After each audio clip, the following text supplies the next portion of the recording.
ഇത് മൂന്നാറിൽ നിന്ന് ടോപ്പ് സ്റ്റേഷനിലേക്കുള്ള റോഡാണ്. വട്ടവടയും ഈ വഴിക്കാണ് പോകുന്നത്. ഇന്നൊരു ചെറിയ ട്രാവൽ വ്ളോഗാണ്. മൂന്നാറിൻ്റെ കുറച്ച് ഭംഗിയേറിയിട്ടുള്ള കുറച്ച് കാഴ്ചകളും കണ്ട് നമുക്ക് തിരികെ മടങ്ങാം. നമ്മൾ പോകുന്ന ടോപ്പ് സ്റ്റേഷനിലേക്കാണ്. ഭയങ്കര ബ്യൂട്ടിഫുൾ ആയിട്ടുള്ള റോഡുകളാട്ടോ ഇത്. നമ്മുടെ യാസിൻ ബ്രോ, പിന്നെ മോട്ടോ ബാറ്റ്മാൻ 650, അഭിഷേക്, പലരും ഇൻസ്റ്റഗ്രാം യൂസ് ചെയ്യുന്നവർക്കാണെങ്കിൽ അറിയുന്നവരായിരിക്കും. അവർ കണ്ടക്ട് ചെയ്യുന്ന റൈഡിൻ്റെ കൂട്ടത്തിൽ ജോയിൻ ചെയ്തിട്ടാണ് ഞാൻ പോകുന്നത്. ഞാൻ ഈ ഹിമാലയൻ 450 എടുത്തിട്ട് റിവ്യൂ വീഡിയോ ഒക്കെ ചെയ്യണമെന്ന് വിചാരിച്ച് നിൽക്കുമായിരുന്നു, ഒരു ടൂറിങ് വീഡിയോ ഒക്കെ. അപ്പോൾ അതിന് നോക്കി നിൽക്കുന്ന സമയത്താണ് ഇങ്ങനൊരു സംഭവം കണ്ടത്. നേരെ അഡ്വാൻസ് എമൗണ്ട് അയച്ചിട്ട് നമ്മുടെ സ്ലോട്ട് ബുക്ക് ചെയ്തു. അറൗണ്ട് 40 ആൾക്കാരെന്തോ മാക്സിമം പറ്റുള്ളൂ എന്ന് പറഞ്ഞിട്ടുണ്ടായിരുന്നു. അത്ര ആൾക്കാരൊന്നും ഇല്ല എന്തായാലും. ഓ എന്താല്ലേ സീനറിയൊക്കെ. ഞാൻ രാവിലെ ഏകദേശം 3 മണിക്കൊക്കെ എണീറ്റ് 4:30 ആയിട്ടുണ്ട് വീട്ടിൽ നിന്നൊക്കെ ഇറങ്ങിയപ്പോൾ. അത്യാവശ്യം കാലിയായിട്ടുള്ള റോഡുകളായതുകൊണ്ട് തന്നെ പെട്ടെന്ന് അടിച്ച് മിന്നി വഴിയുള്ള കാഴ്ചകളൊക്കെ കണ്ടു പോന്നു. മലപ്പുറം ടു എറണാകുളം വരെ.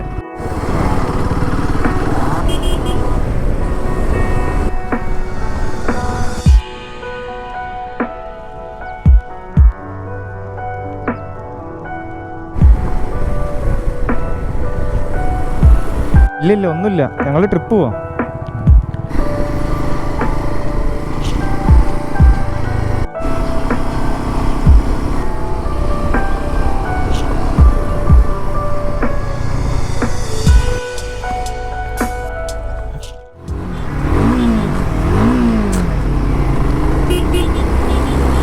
രണ്ടു വട്ടം കള്ള ന്യൂട്രലോ. എറണാകുളത്ത് നിന്ന് കാക്കനാട്ടിലായിരുന്നു ഇവർ എല്ലാവരും മീറ്റപ്പ് ചെയ്തിരുന്നത്. അവരൊക്കെ പിക്ക് ചെയ്തുകൊണ്ട് നമ്മൾ റൈഡ് കണ്ടിന്യൂ ചെയ്തു. ഇപ്പോൾ ഫുഡൊക്കെ കഴിച്ച് നേരെ ഇറങ്ങിയതാണ്. ഇനി നമുക്ക് യാത്രൻ്റെ വിശേഷങ്ങളിലോട്ട് കിടക്കാം, കാഴ്ചകളും കാണാം. യൂഷ്വലി ഞാൻ വീട്ടിൽ നിന്ന് ഇറങ്ങുന്നത് മുതൽ രാത്രി ആവുന്ന വരെയുള്ള കാര്യങ്ങൾ റെക്കോർഡ് ചെയ്യാറുണ്ട്. പക്ഷേ ഈ ഒരു വ്ളോഗ് എനിക്ക് കുറച്ചുകൂടി ഡിഫറെൻ്റ് ആക്കണം എന്നുണ്ടായിരുന്നു. നമ്മൾ ഈ പോകുന്ന കുറച്ച് കണ്ടൻസ് മാത്രം മതി, നമുക്ക് വിലയേറിയിട്ടുള്ള കുറച്ച് മൊമെൻറ്റ്സ് മാത്രം. പരിചിതരായിട്ടുള്ള കുറച്ച് മുഖങ്ങൾ നമ്മുടെ ഒപ്പം ഉണ്ട്. യാസിൻ ബ്രോ ഉണ്ട്, അഭിഷേക് ഉണ്ട്, പിന്നെ അതുപോലെ തന്നെ സുൽത്താൻ, അതായത് ട്രിപ്പോളി, അങ്ങനെ കുറച്ച് പേര്. അങ്ങനെ 3 ആൾക്കാരെ മാത്രമേ എനിക്കിതിൽ അറിയുള്ളൂ, ബാക്കിയാരെ അറിയില്ല. വഴിയെ പരിചയപ്പെടണം. ഈ ഒരു ഏരിയ ഞാൻ മുന്നേ വന്നിട്ടുണ്ട്, കുറേ ഫോട്ടോസൊക്കെ എടുത്ത് ഇവിടുന്ന് പോയിട്ടുള്ളതാണ്. ഈ ഒരു റൂട്ടിലാണ് ടോപ്പ് സ്റ്റേഷൻ എന്ന് അറിയില്ലായിരുന്നു. ഇവിടെ കുതിരൻ്റെ മേലെ കയറിയിരുന്നിട്ടും പിന്നെ അതുപോലെ ഈ ഏരിയ ബാക്ക്ഗ്രൗണ്ട് ആയിട്ട് വെച്ചിട്ടൊക്കെ ഫോട്ടോസ് എടുത്തു കഴിഞ്ഞാൽ നല്ല ഭംഗിയാണ് കേട്ടോ. ഒരുപാട് ടൂറിസ്റ്റുകൾ വന്ന് വിസിറ്റ് ചെയ്ത് പോകുന്ന മൂന്നാറിൻ്റെ ഒരു സ്പെഷ്യലായിട്ടുള്ളൊരു സ്പോട്ടും കൂടെയാണിത്. വളഞ്ഞ് പൊളഞ്ഞ റോഡുകളാണ് നമ്മളെ വെൽക്കം ചെയ്തുകൊണ്ടിരിക്കുന്നത്. എന്താണ് നമ്മളെ കാത്തിരിക്കുന്നത് എന്ന് പോലും അറിയാത്ത ഒരു അനിശ്ചിതത്വത്തിലേക്കാണ് ഞാൻ പോകുന്നത്. കാരണം ഞാൻ ഈ ഏരിയ ഒന്നും ഇതുവരെ കവർ ചെയ്തിട്ടില്ല. ഈ ഒരു ടോപ്പ് സ്റ്റേഷൻ ഭാഗത്തോട്ടൊക്കെ ഫസ്റ്റ് ടൈമാണ് പോകുന്നത്. അപ്പോൾ അതിൻ്റേതായിട്ടുള്ള ഒരു എക്സൈറ്റ്മെൻറ്റ് എനിക്കുണ്ട്. ഈ വീഡിയോയിൽ നിങ്ങൾക്ക് കാണാനും പറ്റും.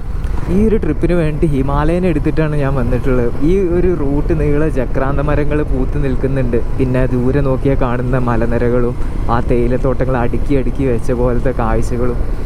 ഈ ഒരു വണ്ടി ശരിക്കും മൂടാണ് കേട്ടോ. ഇത്ര നേരം വെയിൽ പൊള്ളി അങ്ങനെ നിന്ന ക്ലൈമറ്റിൽ നിന്നാണ് പെട്ടെന്ന് അത്യാവശ്യം തണുപ്പുള്ള രീതിയിലോട്ട് ഈ വെതർ മാറിയിട്ടുള്ളത്.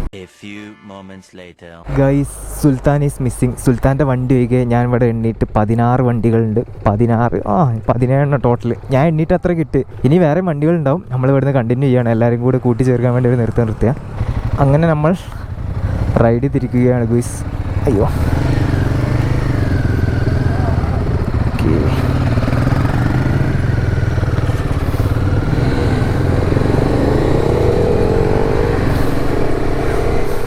ഒരുപാട് നല്ല ഓർമ്മകളിലേക്കുള്ള ഒരു തുടക്കമാവട്ടെ ഈ യാത്ര. പെർഫോമൻസ് മോഡിലിട്ടിട്ട് ഒറ്റപ്പിടുത്തം. എക്കോ മോഡ് ഈ ഒരു ഹൈ റേഞ്ചൊക്കെ കയറുമ്പോൾ ഇത്തിരി സീന് മാതിരി തോന്നുന്നുണ്ട്. അതായത് നമ്മൾ പഴയ ഒരു ഹിമാലയൻ്റെ പെർഫോമൻസ് ലെവലിലോട്ട് പോകുന്നുണ്ട്. സോ പെർഫോമൻസ് മോഡിലോട്ട് ഇട്ടിട്ടുണ്ട്. എൻ്റെ മോനെ സീൻ, ആ ഒരു landscape. Himalayan 450 on this top station route ഒരു വേറെ കോമ്പിനേഷൻ ആട്ടോ. അത് ഈ റോഡിലെ ഭംഗിയൊക്കെ കണ്ടുകൊണ്ട് ഈ ഗ്രൂപ്പ് റൈഡ് വേറെ വൈബ്, ഒന്നും പറയാനില്ല.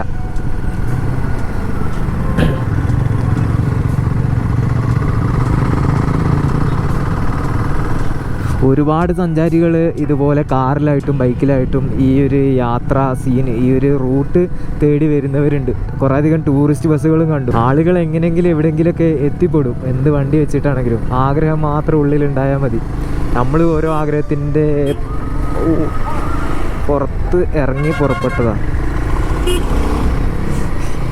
കള്ളത്തണ്ടി ഇപ്പം ചാമ്പിയിരുന്നു. ഇവൻ കൈ കാണിച്ചപ്പോൾ ഞാൻ വിചാരിച്ചു വണ്ടിയൊന്നുമില്ല, സീനൊന്നുമില്ല, നമുക്ക് പോവാന്ന്. പിന്നെ പോകുന്ന വഴിക്കുള്ള നമ്മുടെ ഡാമിൻ്റെ വ്യൂ. ഓ അയ്യോ, പെട്ടല്ലോ, പെട്ടു. ചെറിയൊരു ക്യാബ് പോവോ? ഓ ഇവിടെ സീനാട്ടോ. അയ്യോ, എടുത്ത വണ്ടി വേറെ സൈഡിലേക്ക് വീഴും. കോൺഗ്രസിൻ്റെ പരിപാടി നടന്നുകൊണ്ടിരിക്കുകയാണ്. എന്തിൻ്റെ ആണെന്നൊന്നും അറിയില്ല. സായിപ്പൊക്കെ ഇവിടെ ഇങ്ങനെ എന്നാണ്ട് ഫോട്ടോസും വീഡിയോസൊക്കെ എടുക്കുക. എന്താ അത് സംഭവം എന്ന് വിചാരിച്ചിട്ട്. നമ്മളെ ട്രിപ്പാണെങ്കിൽ പകുതിക്കെന്ന് ബ്ലോക്കും.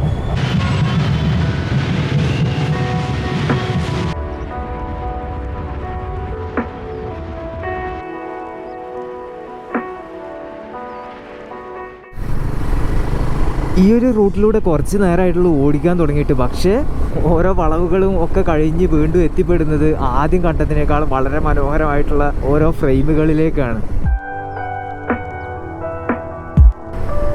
ഓ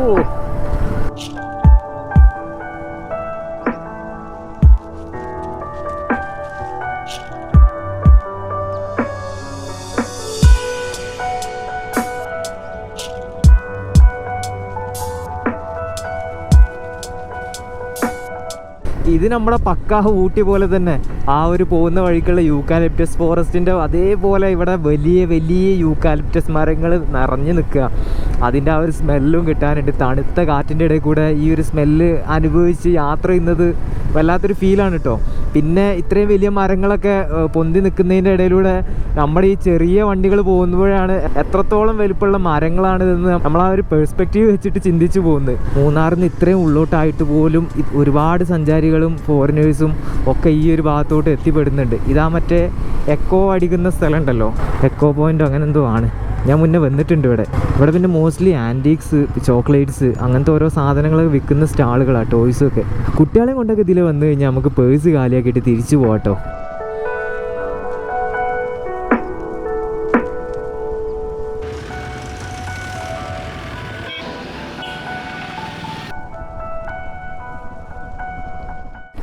ഒരുപാട് നേരം യൂക്കാലിപ്റ്റസ് ഒക്കെ മണത്ത് ആ കാടിൻ്റെ ഉള്ളിലൂടെ കറങ്ങി പുറത്ത് വന്നതിന് ശേഷം ഈ ടോപ്പ് സ്റ്റേഷൻ റൂട്ടിലെ ട്രാൻസ്ഫോർമേഷനാണിത്. ബോർഡറിൽ കമ്പിവേലിയൊക്കെ കെട്ടിയിട്ട് തേയിലത്തോട്ടങ്ങളൊക്കെ ദൂരെ നിന്ന് നോക്കി കാണാവുന്ന കിടിലം കാഴ്ചയുള്ള റോഡ് അത്രത്തോളം നല്ലതല്ലെങ്കിലും ഹിമാലയൻ ആയതുകൊണ്ട് നമുക്ക് അതിനെക്കുറിച്ച് വെറീഡ് ആവേണ്ട യാതൊരു ആവശ്യവുമില്ല. ഓ എൻ്റെ മോനെ, സീൻ എന്ത് ഭംഗിയാണെന്നറിയാം ഈ ഒരു മേലെന്ന് ഈ ഒരു ഭാഗത്തു നിന്ന് അങ്ങനെ നോക്കി കാണാൻ. നമ്മൾ ഈ താഴോട്ടും അങ്ങോട്ടൊക്കെ ചുറ്റി കാണാവുന്ന ഈ ഒരു വ്യൂ ഒക്കെ കാണുമ്പോൾ നമ്മൾ വിചാരിക്കും എത്രയോ മേലെയാണെന്ന്. പക്ഷേ ഒന്ന് റൈറ്റ് സൈഡിൽ നമ്മുടെ മേലോട്ട് നോക്കിക്കഴിഞ്ഞാൽ ആ ഒരു പ്രശ്നം അവസാനിക്കുകയും ചെയ്യും. നമ്മളെക്കാളും എത്രയോ ഹൈറ്റിലാണ് വലിയ വലിയ മലകളൊക്കെ നിൽക്കുന്നത്. നമ്മൾ അതിൻ്റെ ചുരം പോലത്തെ റോഡിലൂടെ ഇങ്ങനെ യാത്ര ചെയ്തുകൊണ്ടിരിക്കുക. കുണ്ടല ഡാം ഈ ഒരു ഭാഗത്തായിട്ടാണ് കേട്ടോ. നമുക്ക് അത് കയറി കാണാനുള്ള സമയമൊന്നുമില്ല. നമ്മൾ സ്ട്രെയിറ്റ് ടോപ്പ് സ്റ്റേഷൻ പിടിക്കുകയാണ്.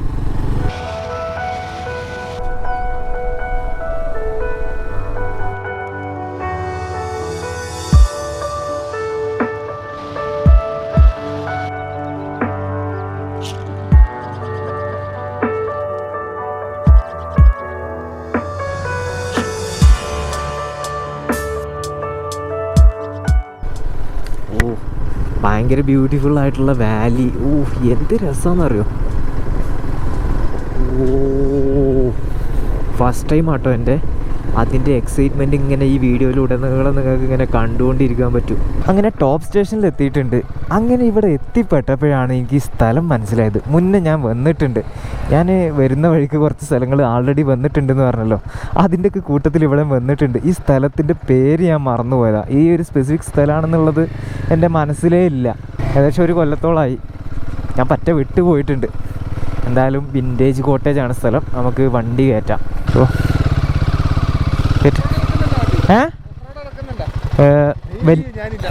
വലിയ സീനില്ലെങ്കിൽ കയറ്റാം.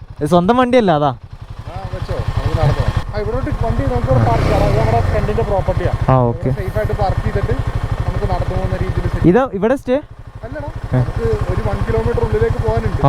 നമ്മള് അവിടേക്ക് ട്രക്ക് ചെയ്ത് അല്ലെങ്കിൽ ഓഫ് റോഡ് ചെയ്തപ്പോ അവരുടെ പ്രോപ്പർട്ടിയാണ്. അപ്പൊ ഇവിടെ നമുക്ക് സേഫ് ആക്കാം വണ്ടി. എങ്ങനെയാണെന്ന് വെച്ചാൽ നോക്കിക്കോ, ഓടിക്കണമെങ്കിൽ ഓടിച്ചോ. വേറെ ഫ്രണ്ടിന്റെ വണ്ടിയാണെങ്കിൽ എടുക്കണ്ട. ഇവിടെ നിർത്താം. വെറും ഫാൻ ഓൺ ആവലുണ്ടാണല്ലോ.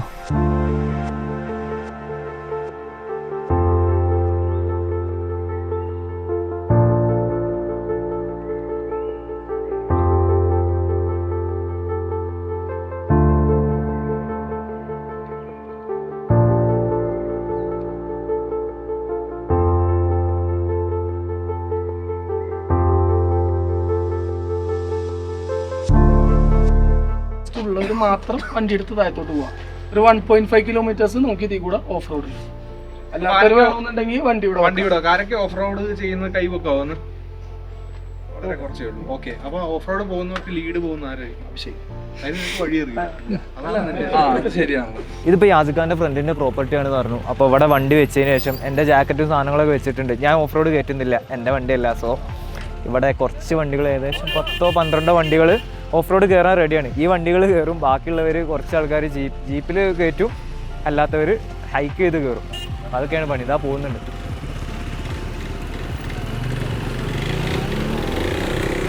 ജാഥക്കുള്ള ആൾക്കാരുണ്ട് കേട്ടോ. ഹൈക്കിങ് പിന്നെ നമുക്ക് സീനില്ലാത്തൊരു കേസ് ആയതുകൊണ്ട് നമ്മൾ ഹൈക്ക് ചെയ്യാൻ പോവാണ്.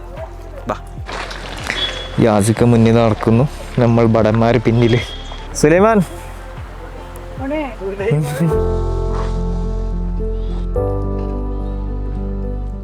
വെറും 1.5 കിലോമീറ്റർ മാത്രമേ ഉള്ളൂ. സിമ്പിളായിട്ട് നമ്മൾ തീർക്കും. വെറും നിസ്സാര സംഭവമാണ്. പോവാ.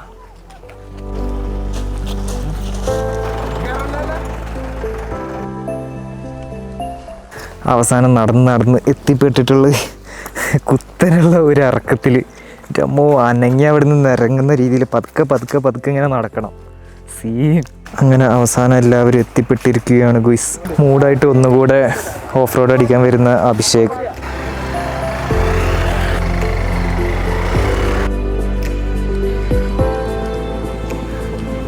ഇപ്പം തീരും എന്ന് പറഞ്ഞാണ്ട് നടക്കാൻ തുടങ്ങിയിട്ട് കുറച്ചായി.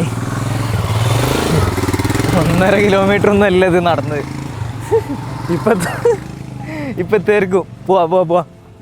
അവിടുന്ന് നോക്കി ആ ഒരു സൺസെറ്റിൻ്റെ ആ ഒരു ചെറിയ ഓറഞ്ച് ഓറ, ആ ഒരു ലൈറ്റ് ഇങ്ങനെ മലൻ്റെ മേലെ കൂടെ പൊന്തി കാണാൻ പറ്റുന്നുണ്ട് കേട്ടോ. നല്ല രസമുണ്ട് സംഭവം.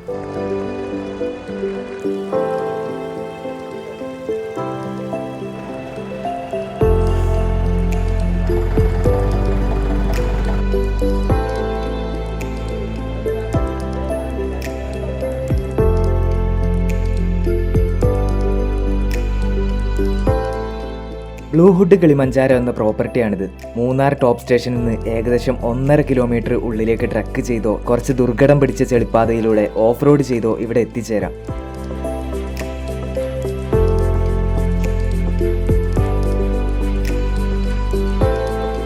എത്തിയ ഉടനെ തന്നെ നമ്മുടെ പഴയ ടാങ്ക് വെൽക്കം ഡ്രിങ്ക് ആയിട്ട് കിട്ടി.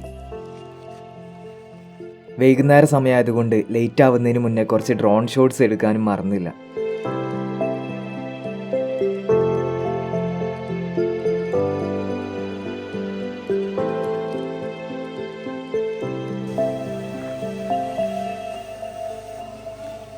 നല്ലൊരു ആംബിയൻസ് ആണ് ഈ പ്രോപ്പർട്ടിയും അവിടെ നിന്ന് നോക്കി കാണാവുന്ന സൂര്യാസ്തമയത്തിൻ്റെ കാഴ്ചകളും കാണാൻ. കേരളത്തിൽ നിന്നും തമിഴ്നാട്ടിൽ നിന്നും വരെ വന്നെത്തിയവരുണ്ട് ഇവിടെ. എൻ്റെ ഒപ്പം മലപ്പുറത്ത് നിന്ന് കമ്പനിക്ക് ഉണ്ടായിരുന്നത് ഹബീബും പിന്നെ എൻ്റെ ഹിമാലയനിൽ പില്യണായിട്ട് എൻ്റെ അനിയനും മാത്രമാണ്. പ്രോപ്പർട്ടിയിൽ ക്യാമ്പ് ഫയർ സെറ്റപ്പിൻ്റെ ഭാഗത്തൊക്കെ ഇരുന്ന് സംസാരിക്കാനുള്ള മരത്തിൻ്റെ സീറ്റിങ്സ് ഉണ്ട്.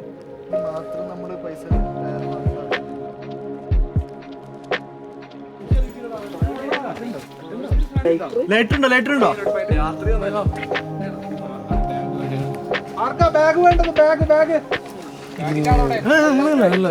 ഇതിന്റെ പുല്ലിന്ന് മാറി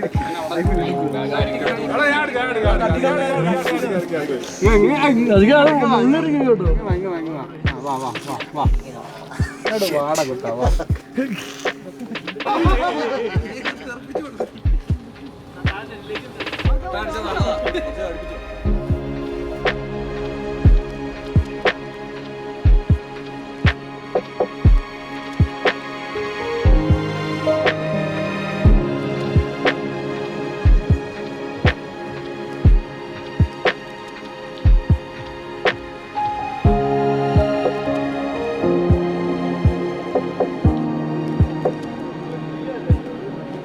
ആഫ്റ്റർ സൺസെറ്റ് യാസിനിക്കാടൊപ്പം കുറച്ച് സമയം സംസാരിച്ചും ഡിസ്കസ് ചെയ്തും സ്പെൻഡ് ചെയ്തു. He's a beautiful soul. ഞാൻ വിചാരിച്ചതിനേക്കാളും ഒരുപാട് കൂൾ ആൻഡ് സിമ്പിളാണ് ഈ മനുഷ്യൻ. നൗ ഐ അണ്ടർസ്റ്റാൻഡ് എന്തുകൊണ്ടാണ് ആളുകൾ യാസീൻ ബ്രോൻ്റെ ഒപ്പം റൈഡ് ചെയ്യാൻ വേണ്ടിയിട്ട് ആഗ്രഹിക്കുന്നതെന്ന്. ഒരു വൈബ് മനുഷ്യൻ. അധികം ലേറ്റ് ആവാതെ തന്നെ നമ്മുടെ ക്യാമ്പ് ഫയർ ആൻഡ് ഇൻട്രാക്ഷൻസ് തുടങ്ങി. LED ലൈറ്റ്സ് കൊണ്ട് ഡെക്കറേറ്റ് ചെയ്തിട്ടുള്ള ഫുൾ കളർഫുൾ അറ്റ്മോസ്ഫിയർ ആണ്.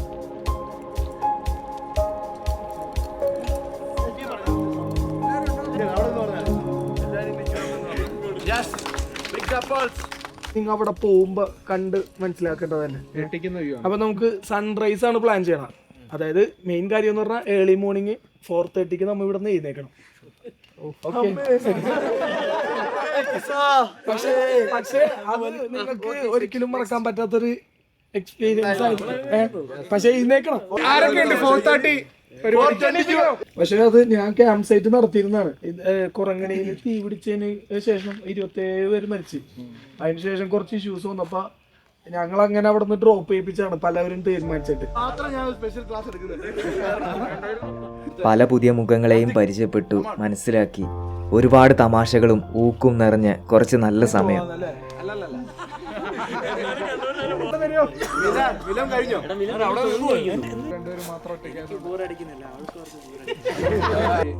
വീഡിയോസ് ചെയ്യുന്നില്ല, അതുകൊണ്ടാണ് ഫാൻ എന്താന്ന് പറഞ്ഞത്. അല്ല, ഇച്ചിരി ഫാനാട്ടോ നീ വീഡിയോ ഇട്ട് കഴിഞ്ഞാൽ. നല്ല കളർ ഗ്രേഡിംഗ് ആണ്. പിന്നെ അത് ഭയങ്കര സിമ്പിളാ, ഹമ്പിളാണ്. ബാക്കി തള്ളിയിട്ടുണ്ട്. എല്ലാം കഴിഞ്ഞപ്പോഴേക്ക് ഡിന്നർ റെഡിയായി. കുറച്ച് വരി നിന്നെങ്കിലും സാധനം കിട്ടിയിട്ടുണ്ട്.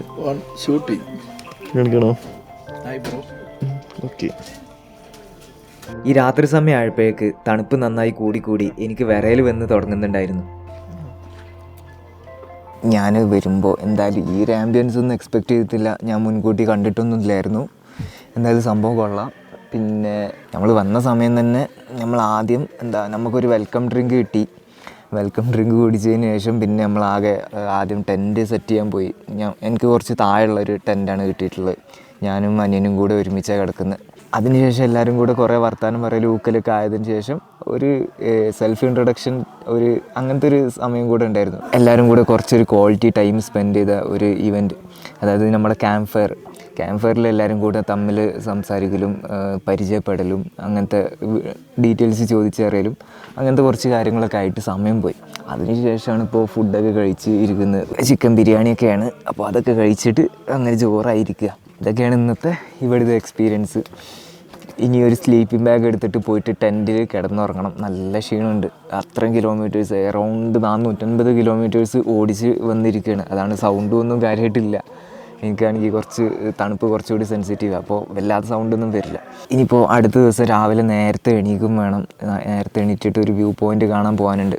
അപ്പോൾ അത്രയൊക്കെയാണ് ഇന്നത്തെ സംഭവങ്ങൾ, വിശേഷങ്ങൾ. നെക്സ്റ്റ് ഡേ കാണാം.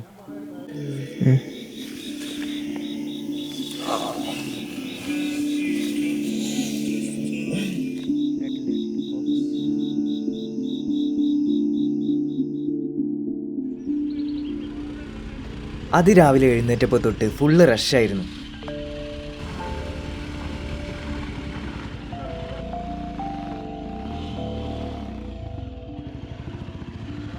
ആദ്യം ഓഫ് റോഡ് കയറുന്ന വണ്ടികളൊക്കെ ഒന്ന് അസിസ്റ്റ് ചെയ്തതിന് ശേഷം ട്രക്ക് ചെയ്ത് നടന്ന് നമ്മുടെ വണ്ടി പാർക്ക് ചെയ്ത സ്ഥലത്തെത്തി. ശേഷം ഞങ്ങൾ കുറച്ച് പേര് ബ്ലൂ ഹുഡിൻ്റെ ജീപ്പിലും ബാക്കി ഓഫ് റോഡേഴ്സ് ജീപ്പിൻ്റെ പുറകിലുമായിട്ട് ഞങ്ങളുടെ ഈ ഹിഡൻ സൺറൈസ് സ്പോട്ടിലേക്ക് പോയിക്കൊണ്ടിരുന്നു. കൂരിരുട്ടിൽ ആകെ കിട്ടിയത് ചന്ദ്രൻ്റെ നിലാവും ഞങ്ങളിൽ ചിലരുടെ ഫോണിൻ്റെ ഫ്ലാഷ് ലൈറ്റിൻ്റെ വെളിച്ചവും മാത്രമാണ്. വണ്ടി നിർത്തി വീണ്ടും ട്രക്കിങ് തുടങ്ങി. തേയിലത്തോട്ടങ്ങളിലൂടെയാണ് വഴി.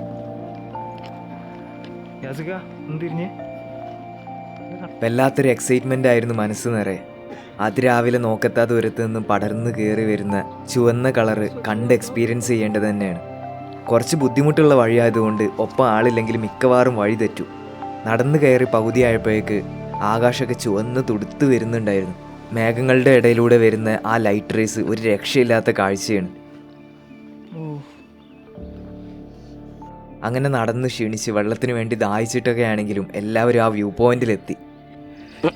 ഈ കാണുന്നതെല്ലാം നീലക്കുറിഞ്ഞിയാണ് ക്വിസ്. ബ്ലൂ ഹുഡിന്റെ ആദ്യത്തെ ക്യാമ്പിംഗ് ആയിരുന്നത്. ബ്ലൂ ഹുഡ് ഇവിടെ നിന്നാണ് സ്റ്റാർട്ട് ചെയ്തത്. ഇതായിരുന്നു ക്യാമ്പ് സൈറ്റ്, ഇത് വ്യൂ പോയിന്റ്. ഞാനിവിടെ ഒരു 8 മാസം നിന്ന് ക്യാമ്പിൽ ഒറ്റയ്ക്ക് ഈ കാട്ടിൽ നിന്ന് വെട്ടിയെടുത്ത സ്ഥലം മൊത്തം. എന്നിട്ട് ബ്ലൂ ഹുഡ് എന്നുള്ള പേരിടാൻ കാരണം ഈ മൗണ്ടൻ മൊത്തം നീലക്കുറിഞ്ഞാണ്. അപ്പോൾ ഇത് പൂ വരുന്ന കഴിയുമ്പോൾ ഒരു ബ്ലൂ ഹുഡ് ഇട്ട പോലെ അങ്ങനെ സങ്കല്പിച്ചിട്ടാണ് ഇപ്പോൾ ബ്ലൂ ഹുഡ് എന്ന് പേര് വന്നത്. പിന്നെ കൊറങ്കണിയുടെ ഒരു ഫോറസ്റ്റ് ഫയർ ഉണ്ടായിരുന്നു, അവിടെ നിന്ന് കൊറങ്ങണി ട്രക്കിംഗ് ഉണ്ടായത്. അപ്പോൾ അവിടെ നിന്ന് കൊറങ്ങണിക്ക് കൊളുക്കുമലക്ക് പോയപ്പോഴാണ് ആ ട്രാജഡി ഉണ്ടായത്. ഫോറസ്റ്റ് ഫയറിൽ 27 പേരെ മരിച്ചത്. അതിന് ശേഷമാണ് കുറേ പ്രശ്നങ്ങളൊക്കെ വന്നിട്ട് ഞങ്ങൾ ഇവിടെ നിന്ന് നൈസായിട്ട് ഒഴിപ്പിച്ചത്.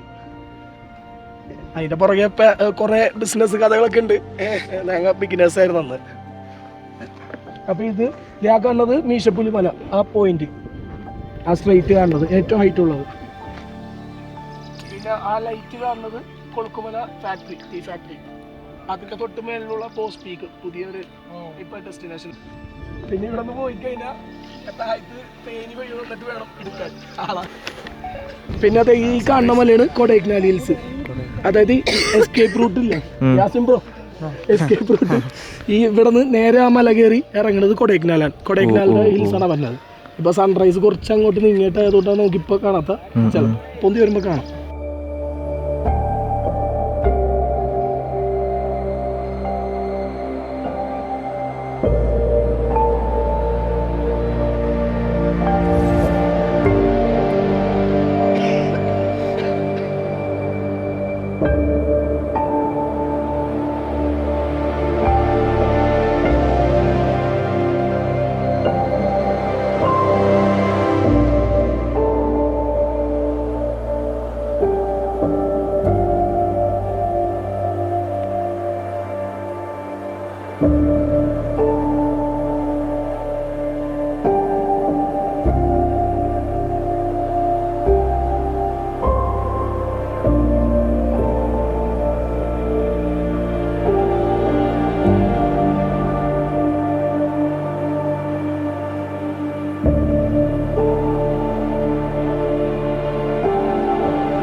കുറച്ച് നേരം ഫോട്ടോസും വീഡിയോസൊക്കെ എടുത്തപ്പോഴേക്കും നമ്മുടെ സൂര്യൻ സർ ഉദിച്ചു വന്ന് തുടങ്ങി. സണ്ണിന്റെ ആദ്യത്തെ രൂപം കണ്ടു. മറ്റു സ്ഥലങ്ങളിൽ നിന്നും ഈ സൺറൈസ് സ്പോട്ടിന് ഒരുപാട് വ്യത്യാസങ്ങളും പ്രത്യേകതകളും ഉണ്ട്. മലനിരകൾക്കിടയിലൂടെ പണ്ട് നോട്ട്ബുക്കുകളിൽ വരച്ചതുപോലെ കയറി വരുന്ന സൂര്യനെ വേറെ സ്ഥലങ്ങളിൽ നിന്ന് കാണാൻ പറ്റിയെന്ന് വരില്ല. ഈ സ്ഥലത്തിന് ഒരുപാട് പ്രത്യേകതകൾ ഉണ്ടെന്ന് പറഞ്ഞല്ലോ, അതിനെക്കുറിച്ചൊക്കെ നമുക്ക് ഡീറ്റെയിൽഡ് ആയിട്ടൊന്ന് കേട്ടാലോ. സ്റ്റാർട്ടിങ് ഇവിടെ ലൈഫ് സ്റ്റാർട്ട് ചെയ്ത് ഈ ബിസിനസ് സ്റ്റാർട്ട് ഇതിലോട്ട് ഇതേപോലെ തന്നെ ഇങ്ങനെ കുന്നായിട്ടിരിക്കണായിരുന്നു. എന്നിട്ട് വന്നിട്ട് ആൾക്കാരെ നിർത്തി കട്ട് ചെയ്ത്, നേരത്തെ സേഫ് അല്ലായിരുന്നു, നിൽക്കാൻ പറ്റൂലായിരുന്നു, ലെവലാക്കി എടുത്ത്. അതേപോലെ തന്നെ ആ പ്ലോട്ടാണെങ്കിലും ഇങ്ങനെ സ്റ്റെപ്പ് പോലെ ആയിരുന്നു. അതും കുറെ ഒരു 8 മാസം ഞാൻ ഒറ്റയ്ക്ക് ടെൻറ്റിൽ കിടന്ന് സെറ്റ് ചെയ്തെടുത്താണ് ആ സ്ഥലം. പല എക്സ്പീരിയൻസ് ഉണ്ടായിട്ടുണ്ട് കേട്ടാ ആ സമയത്ത് കിടന്ന്. വൈൽഡ് ആനിമൽസിന്റെ ഉണ്ടായിട്ടുണ്ട്, പിന്നെ നാച്ചുറൽ കലാമിറ്റീസ്, അതായത് മണ്ണിടിച്ചിലൊക്കെ ഉണ്ടായിട്ടുണ്ട്. മണ്ണിടിച്ചിലല്ല, നല്ല ഇടിവെട്ടും മഴയൊക്കെ വന്ന സമയത്തില്ലേ, പ്രാവശ്യം ഞാൻ അവിടെ കിടക്കുമ്പോഴത്തേക്കും നല്ല അറ്റും മഴയും വന്ന്. ഈ വെട്ടിയിട്ട മണ്ണായതുകൊണ്ട് ഉറപ്പുണ്ടായില്ല. പിറ്റേ ദിവസം കിടന്നിട്ട് എഴുന്നേറ്റ് കഴിഞ്ഞപ്പോഴത്തേക്കും മണ്ണ് ഒലിച്ചു പോയിട്ട് തന്നെ ആ ഒരു ഭാഗം വ്യത്യാസമായിട്ട് മണ്ണ് ഇറങ്ങിയിരിക്കണേന്ന്. രാത്രി പുറത്തോട്ട് ഇറങ്ങൂല അല്ല ടെന്റിന്റെ. പിന്നെ എന്താണ് കുളിക്കണതൊക്കെ വലിയ ടാസ്ക് ആയിരുന്നു. മറ്റേ ഇവിടെ വെള്ളത്തിന്റെ ഭയങ്കര ബുദ്ധിമുട്ടുണ്ടായിരുന്നു. അപ്പോൾ ആ സമയത്ത് ഞാൻ എന്ത് ചെയ്യും, 3 ദിവസമൊക്കെ കൂടുമ്പോൾ എല്ലപ്പെട്ടിയിൽ പോകും. അവിടെ ഒരു ചെറിയ വാട്ടർഫോൾ ഉണ്ട്, അവിടെ പോയിട്ടാണ് കുളിക്കണത്. വെള്ളത്തിന്റെ വില മനസ്സിലാക്കിയത് ഞാൻ ജീവിതത്തിൽ ഇവിടെ വന്നിട്ടാണ്. കാരണം ഓരോ വെള്ളത്തുള്ളിന്റെ വില മനസ്സിലാക്കിയത്. പിന്നെ ഈ ഒരു സ്ഥലത്തിനെ പറ്റി ഇതിന്റെ ഒരു ഓവർവ്യൂ എങ്ങനെ, ഈ ഒരു ഏരിയ? ഇത് ശരിക്കും ഈ സ്ഥലം വന്നത് 18 മൈൽ എന്ന് പറഞ്ഞ NC ഡിവിഷൻ, എല്ലപ്പെട്ടി ഡിവിഷനിൽ തന്നെ വന്ന NC ഡിവിഷനിൽ 18 മൈൽ എന്ന് പറഞ്ഞ സ്ഥലത്തിലാണ് ഈ സ്ഥലം വന്നത്. പക്ഷെ നമ്മ ഇപ്പൊ നിൽക്കുന്നത് കേരള സ്ഥലം കേരളമാണെങ്കിലും ഇപ്പൊ നിൽക്കുന്ന സ്ഥലം തമിഴ്നാടാണ്. അതായത് ബൗണ്ടറിയിലാണ് ഇപ്പൊ നമ്മൾ നിൽക്കുന്നത്. ഇപ്പൊ കറക്റ്റ് പറഞ്ഞു കഴിഞ്ഞാൽ തേനി ഡിസ്ട്രിക്റ്റിലാണ് നമ്മൾ നിൽക്കുന്നത്, ഡിസ്ട്രിക്ട് വൈസ് പറയാനാണെങ്കിൽ. ഈ ഒരു സ്ഥലം ഇപ്പൊ നമ്മളിപ്പോ ഏകദേശം 1-2 കിലോമീറ്ററോളം ഹൈക്ക് ചെയ്ത് കയറില്ലേ? 2 കിലോമീറ്ററോളം ഹൈക്ക് ചെയ്യണം. പക്ഷെ അത്ര ടഫായിട്ടുള്ളതും അല്ല, ഒരു മീഡിയം ആയിട്ടുള്ള ഒരു ടെറൈൻ. എന്ത് തോന്നി ബ്രോക്ക്? എന്ത് തോന്നി? എനിക്ക് അടിപൊളിയായിട്ട് തോന്നി. ഇങ്ങനെ ഒരു ഈ ഒരു ആംബിയൻസ് ഞാൻ എക്സ്പെക്ട് ചെയ്തിട്ടില്ല. ഞാൻ ജസ്റ്റ് നോർമലി ഒരു വ്യൂ പോയിന്റ് ആണെന്ന് വിചാരിച്ചു. ഈ വ്യൂ പോയിന്റ് പ്രത്യേകത അതൊരു 360 ഡിഗ്രി കാണാൻ പറ്റും, മുഴുവനായിട്ട് നിന്ന് കാണാൻ പറ്റുന്നുണ്ട്. എക്സാക്ട്ലി. അതും മൂന്നാറിന്റെ തന്നെ ഹൃദയഭാഗങ്ങളായിട്ടുള്ള എല്ലാ സ്ഥലവും നമുക്ക് കാണാം. അതിന്റെ സെന്ററാണ്. മീശപ്പുലി മല, കൊളുക്കുമല, ബോസ് പീക്ക്, എല്ലപ്പെട്ടി, പിന്നെ കമ്പന്തേനി, കൊടൈക്കനാൽ ഹിൽസ്, ടോപ്പ് സ്റ്റേഷൻ, അങ്ങനെ എല്ലാത്തിൻ്റെ സെൻ്ററായിട്ടാണ് നമ്മൾ നിൽക്കുന്നത്. എല്ലാം കാണാൻ വരുന്നത്. പിന്നെ പുറമെ നിന്നുള്ള ആൾക്കാർക്ക് ഇങ്ങോട്ട് വരുന്നതിന് റെസ്ട്രിക്ഷൻസോ അങ്ങനെ എന്തെങ്കിലും? ഇതിപ്പോ ഞാൻ ക്യാമ്പ് നടത്തിയതിന് ശേഷം ഇവിടെ ഒരു ട്രാജഡി ഉണ്ടായിരുന്നു. ക്യാമ്പ് റൺ ചെയ്ത് ഒരു 3 മാസം കഴിഞ്ഞപ്പോഴാണ് ആ ഒരു സംഭവം ഉണ്ടാകുന്നത്. അപ്പോൾ ഫോറസ്റ്റ് ഫയറിൽ കുറച്ച് പേര് മരണപ്പെട്ട്, കാട്ടുതീയിൽ പെട്ടിട്ട്. അപ്പോൾ അത് ഒരു ഇല്ലീഗൽ ട്രക്കിംഗ് ഉണ്ടായിരുന്നതിൽ പിന്നെ എല്ലാവർക്കും ഇൻവോൾവ്മെന്റ് ഉണ്ടെന്ന് പറയണമെങ്കിൽ. പിന്നെ അതിനുശേഷം കുറേ പ്രശ്നങ്ങൾ വന്നപ്പോഴത്തേക്കും നമ്മുടെ ക്യാമ്പ് ഫോറസ്റ്റുകാർ ഏറ്റെടുക്കേണ്ട വന്നു. കാരണം അതിൽ ഞങ്ങൾ ഒരു ബിഗിനേഴ്സ് ആയിരുന്നു അന്ന്. അപ്പോൾ പല വേറെ കാര്യങ്ങളുള്ളതുകൊണ്ട് ബിസിനസ് മൈൻഡ് ഉണ്ട് ഇതിൽ പുറകിൽ. അങ്ങനെ ഞങ്ങൾ പയ്യെ ഒഴിഞ്ഞ് ഇവിടെ നിന്ന് പിന്നെ ഞങ്ങൾ ഒഴിപ്പിച്ചതിന് ശേഷം ഒരു കുറച്ച് മാസങ്ങൾക്ക് ശേഷമാണ് ഇവിടെ ഫുള്ള് നീലക്കുറിഞ്ഞി വരികയാണ്. അതായത് ഈ മൗണ്ടൻ മൊത്തം നീലക്കുറിഞ്ഞിയാണ്. അപ്പം ഞാൻ നോക്കുമ്പോൾ എന്താണ്, ഇൻസ്റ്റയിൽ നോക്കുമ്പോഴാണെങ്കിലും വീഡിയോസ് നോക്കുമ്പോഴാണെങ്കിലും എൻ്റെ പ്ലോട്ടിൽ ഫുള്ള് കുറിഞ്ഞു വരുന്നിട്ട് ആൾക്കാർ വന്നു പോണത്. അപ്പോഴാണ് ഈ ഒരു സ്പോട്ട് തന്നെ ആൾക്കാർ കാണുന്നത്. ഇങ്ങനെ ഒരു സ്പോട്ട് എന്നിട്ട് തൊട്ടടുത്തുള്ള ക്യാമ്പുകാർ പോലും കണ്ടിട്ടുണ്ടായില്ല ഇങ്ങനെ ഒരു സ്ഥലം. അതായത് ഈ ഫോറസ്റ്റ് ഫയറിൻ്റെ ഇഷ്യൂവിൻ്റെ അന്ന് കുറേ പേര് വരുമ്പോഴാണ് ഇത് കാണുന്നത്, ഈ ഒരു സ്ഥലം ഇങ്ങനെ ആക്കിയെടുത്തു എന്നുള്ളത്. ബ്ലൂ ഹുഡിന്റെ തുടക്കമാണ് ഈ ഒരു, അതെ, അതിന്റെ ആ പേര് വരാനുള്ള കാരണമാണ് ആ കുറിഞ്ഞി വിരിഞ്ഞ് കഴിയുമ്പോ ഒരു ബ്ലൂ ഹുഡ് ഇട്ട പോലെ ഇരിക്കും. ഇവിടെ മുഴുവനായിട്ട് ഫുള്ള് കുറിഞ്ഞ. ഇപ്പൊ ഇനിയിപ്പോ കുറച്ച് ഇപ്പൊ വീണ്ടും വന്നിട്ടുണ്ട് ഈ കുറിഞ്ഞി എന്ന് പറയുമ്പോ 12 വർഷം പല ടൈപ്പ് കുറിഞ്ഞിയുണ്ട്. അതിൽ തന്നെ 12 വർഷത്തിൽ ഒരിക്കലും വിരിയണ കുറിഞ്ഞിയാണ് ഇപ്പൊ നമ്മുടെ മെയിൻ ആയിട്ട് പറയണ കുറിഞ്ഞി, നീലക്കുറിഞ്ഞി. അത് തന്നെ ഫുള്ള് കരിഞ്ഞുമായിട്ട് വീണ്ടും വരും. അപ്പൊ ഇപ്പൊ വീണ്ടും വന്നിട്ടുണ്ട്. ഫുള്ള് നമുക്ക് നോക്കിയാൽ കാണാം കുറിഞ്ഞിയാണ്. പിന്നെ അതേപോലെ ഇത് റോഡോഡാൻഡ്രോൺ. മലയാളത്തിൽ എന്താ പറയാ? മലയാളത്തില് അങ്ങനെ പ്രത്യേകിച്ച് പേര് എനിക്ക് അറിഞ്ഞൂടാ. അതാണ് എല്ലാവർക്കും അറിയണത്. അതായത് വെസ്റ്റേൺ ഗാർഡ്സിലൊക്കെ കാണുന്ന മൗണ്ടൻ ഹിൽ സൈഡ് മാത്രം കാണുന്ന ഒരു മരമാണ്. അത് മാത്രമല്ല ഇത് ഒരുപാട് വർഷങ്ങൾ പഴക്കമുള്ള മരമാണ്. അപ്പൊ ഇതിന്റെ സൈസ് വെച്ചിട്ട് നമുക്ക് കമ്പയർ ചെയ്യാൻ പറ്റില്ല. അത് ഒരുപാട് വർഷം പഴക്കമുള്ള. അപ്പൊ ഇതിന് വൈൽഡ് ലൈഫിൽ തന്നെ ഒരുപാട് പ്രൊട്ടക്ട് ചെയ്യണ ഒരു മരവും കൂടിയാണ്. നമുക്ക് ഒരു കമ്പോടിക്കേ അങ്ങനെ എന്തെങ്കിലുമൊക്കെ ചെയ്യണമെന്നുണ്ടെങ്കിൽ അത് വേറെ ഇല്ലീഗലാവും. അത് എല്ലാ മരവും നമ്മൾ പ്രൊട്ടക്ട് ചെയ്യണം. എന്നാലും ഞാൻ പറയുന്നത് ഈ മരം വളരെ പ്രൊട്ടക്ട് ചെയ്യണ ഒരു മരമാണ്. അതെ, വെസ്റ്റേൺ ഗാർഡ്സിലൊക്കെ മാത്രം കാണുന്ന മരമാണ് ഇപ്പം. അതും ഡൈനോസർ ഉള്ള കാലം തൊട്ടുണ്ടെന്നൊക്കെ പറയുന്നുണ്ട് അതിൻ്റെ കഥകളിൽ. അപ്പോൾ താങ്ക്സ് കിട്ടും എന്തായാലും, ഇങ്ങനെ ഒരു എക്സ്പീരിയൻസ് അടിപൊളിയായിട്ടുണ്ട്. വെൽക്കം. നിങ്ങൾ വന്നതിൽ വളരെ സന്തോഷം. എല്ലാവരും വന്നതിൽ. യാസിഖാന്റെ ഒപ്പം അങ്ങനെ പോകുന്ന, ഞാൻ മലപ്പുറത്ത് നിന്ന് വരിക. സംഭവം അടിപൊളിയായിട്ടുണ്ട്. 360 ഡിഗ്രി ഒന്നും പറയാനില്ല. ഞാനിപ്പോ കുറെ കാലങ്ങൾക്ക് ശേഷമാണ് ഇപ്പൊ എന്റെ ഗസ്റ്റുകളായിട്ട് ഇങ്ങോട്ട് വരുന്നത്. ഇപ്പൊ ഈ പ്ലോട്ട് പല വേറെ പുറത്തെ ക്യാമ്പ് സൈറ്റുകാരാണ് യൂസ് ചെയ്യണത്. അതായത് ഇപ്പൊ എനിക്കെപ്പോഴും വന്ന് നിൽക്കാൻ പറ്റില്ലല്ലോ. ഇപ്പൊ തൊട്ട് സൈഡിലുള്ള ക്യാമ്പുകാർ ഗസ്റ്റുകളെ കൊണ്ടുവരാറുണ്ട്, പോവാറുണ്ട്. ഇപ്പൊ കുറെ കാലങ്ങൾക്ക് ശേഷം നിങ്ങൾ വന്നപ്പോ നിങ്ങളെ ഇങ്ങോട്ട് കൊണ്ടുവന്നത് ഞാൻ വരാറില്ല സത്യം പറഞ്ഞാൽ. എനിക്ക് കുറെ ഇമോഷണലി കുറെ കാര്യങ്ങളുണ്ട് ഇവിടെ. അതുകൊണ്ട് ഒരു റീ എൻട്രി ആയില്ലേ? റീ എൻട്രി എന്ന് പറയില്ല, ഞാൻ നിങ്ങളുടെ ഒരു ഹാപ്പിനെസ് ഈ ഒരു വ്യൂ പോയിന്റ് ഒന്ന് കാണിക്കാന്ന് വിചാരിച്ചു. കാരണം ഇപ്പോഴും ഫോറസ്റ്റിന്റെ കൺട്രോളിൽ തന്നെയാണ് ഈ ഒരു സ്ഥലം കിടക്കുന്നത്. പിന്നെ പ്രൈവറ്റ് പാർട്ടീസ് ആരും കയറൂല എന്നുള്ളതാണ്. അപ്പൊ എന്തായാലും താങ്ക്സ് ഇങ്ങനെ ഒരു വീഡിയോക്ക്. Okay, thank you so much. മുഖത്തടിക്കുന്ന സൂര്യരശ്മികളും കൊണ്ട് വാഴാതെ വാഴവേ വാഴവേ എന്ന ട്രാവലേഴ്സിൻ്റെ ഒഫീഷ്യലായിട്ടുള്ള വൈബ് സോങ്ങും കേട്ട് തേയിലത്തോട്ടങ്ങളിലൂടെ തിരികെ ഇറങ്ങുന്നത് മറക്കാൻ പറ്റാത്ത ഒരു എക്സ്പീരിയൻസ് ആയിരുന്നു. മൂന്നാറിലെ ഈ മലനിരകളിൽ നിന്ന് സ്വന്തമാക്കിയ കുറച്ച് നല്ല ഓർമ്മകളുമായിട്ട് തിരികെ മടങ്ങുകയാണ്. തിരികെ ഇങ്ങനെ നടന്ന് ഇറങ്ങുന്നതിൻ്റെ ഇടയിലാണ് എത്രത്തോളം ബ്യൂട്ടിഫുൾ ആയിട്ടുള്ള ഈ ഒരു സ്ഥലത്തിലൂടെയാണ് നമ്മൾ ഈ കയറി പോയത് മനസ്സിലാവുന്നത്. അതായത് കയറി പോകുന്ന സമയത്ത് ഫുള്ള് ഇരുട്ടായതുകൊണ്ട് നമുക്കൊന്നും മനസ്സിലായിട്ടുണ്ടായിരുന്നില്ല ഈ ഒരു സ്ഥലം. ാണ് ഹെവൻ എന്നൊക്കെ പറയാം, അമ്മാതിരി സ്ഥലം.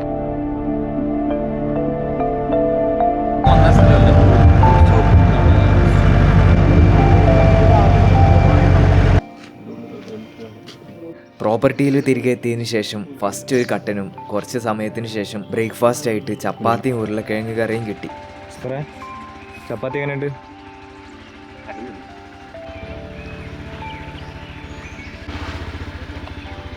कैसे बताए तुझको चाहे. നൈസായിട്ട് ഒരു കുഞ്ഞാലി ഈ സാധനത്തിന് എന്താ പറയാ, ഇതിനെന്താടാ പറയാ, കിടന്നാടുന്ന സാധനത്തിലാണ്. ഇനി ഇരുന്നാടുന്ന സാധനത്തിൽ സുൽത്താൻ ആടുന്നുണ്ട്. ഇങ്ങനെ തണുപ്പൊക്കെ അടിച്ചിട്ട് ഇങ്ങനെ ഇരിക്കുകയാണ് കേട്ടോ. ഈ ഒരു സ്ഥലത്ത് നിന്ന് നമുക്ക് ഇറങ്ങാൻ സമയമായിട്ടുണ്ട്. ഫുഡൊക്കെ കഴിച്ചു, ചപ്പാത്തി ഉരുളക്കിഴങ്ങിൻ്റെ കറിയൊക്കെയാണ്. പിന്നെ ഇതാണ് നമ്മളെ ക്യാമ്പ് ഫയറൊക്കെ നടത്തിയ സ്ഥലം. സംഭവം അടിപൊളിയാണ്, ഇഷ്ടപ്പെട്ടു. ഈ സ്റ്റേനേക്കാളും എനിക്ക് അടിപൊളിയായിട്ട് തോന്നിയത് നമ്മളെ ട്രക്കിംഗ് ഉണ്ടല്ലോ, അതൊരു രക്ഷ ഉണ്ടായിരുന്നില്ല. നമ്മൾ ആ 360 ഡിഗ്രി വ്യൂ ഒക്കെ കാണാൻ പറ്റുന്ന ആ ഒരു ഏരിയ, മെയിനായിട്ടുള്ള എല്ലാ വ്യൂ പോയിൻറ്റ്സും, അതായത് കൊടൈക്കനാൽ, പിന്നെ ബോസ് പീക്ക്, കൊളുക്കുമല, അങ്ങനത്തെ ഓരോ സ്ഥലങ്ങൾ കാണാൻ പറ്റുന്ന ഒരു വ്യൂ ഉള്ള ഒരു സ്ഥലം, അത് ശരിക്കും ഓർത്തായിട്ട് തോന്നി. എന്തായാലും ഇവിടുന്ന് ഇറങ്ങാനുള്ള തീരുമാനത്തിലാണ്. മേ ബി ഇത് അവസാനത്തെ ഷോട്ടായിരിക്കാം. വീണ്ടും കാണാമെന്ന പ്രതീക്ഷയോടെ ഇറങ്ങുകയാണ്. അപ്പോൾ ഓക്കെ, 2 സ്റ്റെപ്പ് ഇട്ടോ, 2 സ്റ്റെപ്പ് ഇട്ടോ. ഇപ്പൊ കറക്റ്റ് കോഴിയായി.